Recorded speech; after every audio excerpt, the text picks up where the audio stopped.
¿Hablas español? Sí. ¿Dónde te parece que hay más discriminación de género en tu comunidad? Perdón, hablo español poco poco.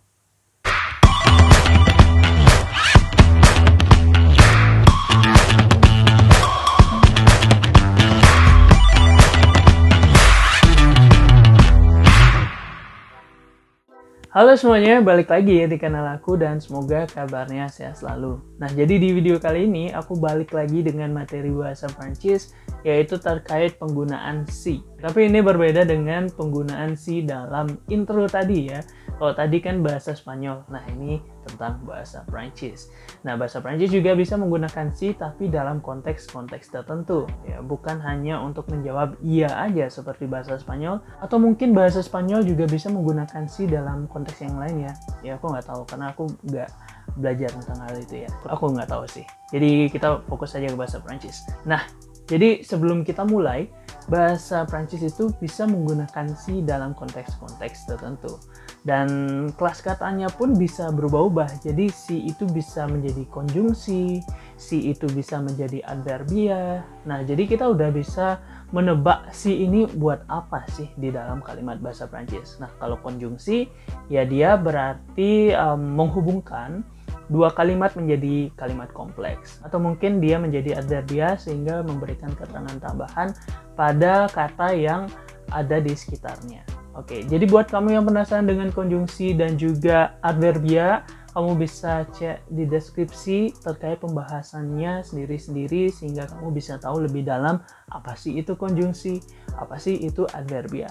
Dan lagi-lagi penggunaan si ini selalu dihubungkan dengan modus indikatif. Nah, mungkin ada yang bingung lagi nih, apa sih modus indikatif? Nah, kamu juga bisa cek linknya di deskripsi supaya pembahasannya lebih rinci lagi. Tapi di video kali ini kita bakal fokus tentang penggunaan si. Jadi jangan lupa untuk nonton videonya sampai selesai, dan buat kamu yang belum subscribe, jangan lupa buat subscribe channel ini supaya kanal aku bisa terus berkembang. Oke, jadi kita langsung aja masuk ke video pembahasannya.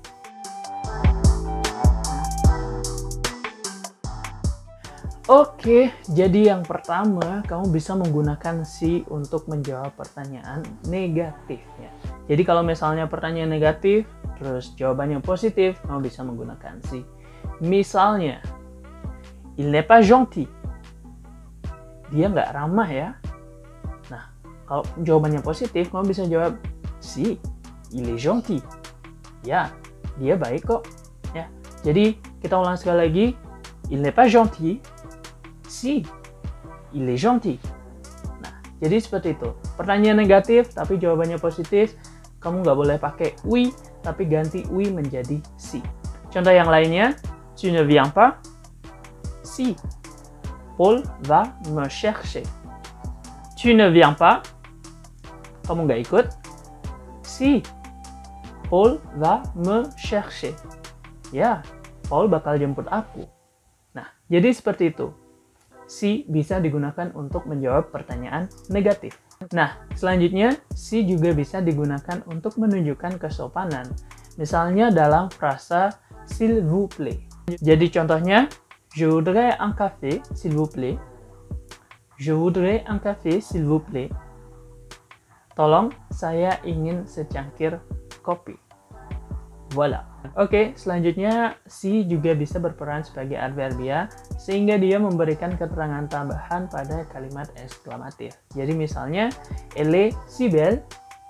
Elle est si belle artinya dia sangat cantik. Atau perempuan itu sangat cantik. Jadi penggunaan si itu bisa menjadi sangat atau paling atau apapun ya. Sehingga penggunaannya menunjukkan penekanan tertentu dalam kalimat eksklamatif. Nah, tadi kita udah bahas si dalam adverbia. Nah, sekarang kita membahas tentang si dalam konjungsi. Bagaimana kalau si ini berperan sebagai konjungsi untuk menghubungkan dua kalimat atau lebih ya misalnya. Nah, ini adalah fungsi yang paling sering kita temukan dalam menggunakan si dalam bahasa Prancis. Oke, jadi contohnya, s'il fait beau, nous irons à la mer. S'il fait beau, nous irons à la mer. Kalau cuacanya bagus, kami akan pergi ke pantai. Nah, untuk posisinya sendiri kamu bisa ubah-ubah ya. penggunaan si bisa ada di belakang sehingga dia menjelaskan kalimat subordinatifnya, atau di depan seperti contoh yang tadi ya. S'il fait beau, nous irons à la mer. Atau nous irons à la mer s'il fait beau. Voilà, ça marche. Nggak ada yang salah dan semuanya bisa dipahami.